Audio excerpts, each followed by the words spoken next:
Yes. Pradeep. Okay, good afternoon all, and I thank Puneet Gupta, PB sir and Muralidhar for making me a part of papers here.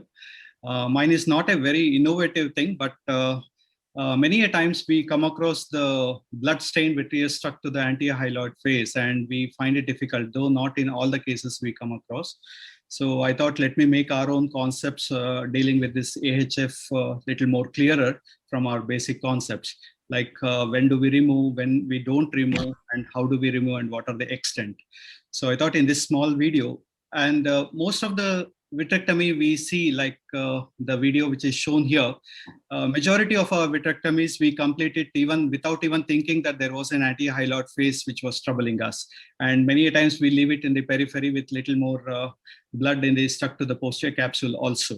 So it means that the anti-hyaloid phase, if it is relatively clear, either in phakics or pseudophakics, does not have much of disturbance need to be removed compulsorily. But when you come across a case where you start your vitrectomy like this, and once you go inside, you don't see anything. There's no view absolutely because of the turbid vitreous or some of this debris which is stuck to the anti-hyaloid phase, you are stuck. So at this point of time, we need to definitely remove. So the basic indication of AHF removal is only for our visualization purpose, so that our vitrectomy can be completed adequately and successfully.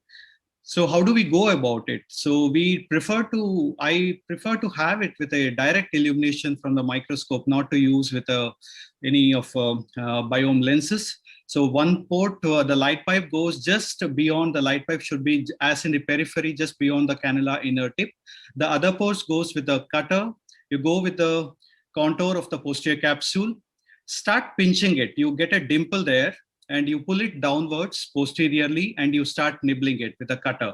And once you start one or two, it retracts back and come back to its own place again. So again, you start with the cut edge of the membrane, again pinch it, pull it downwards, and then again start cutting it. So more you keep doing it, so slowly the membrane gets separated from the posterior capsule.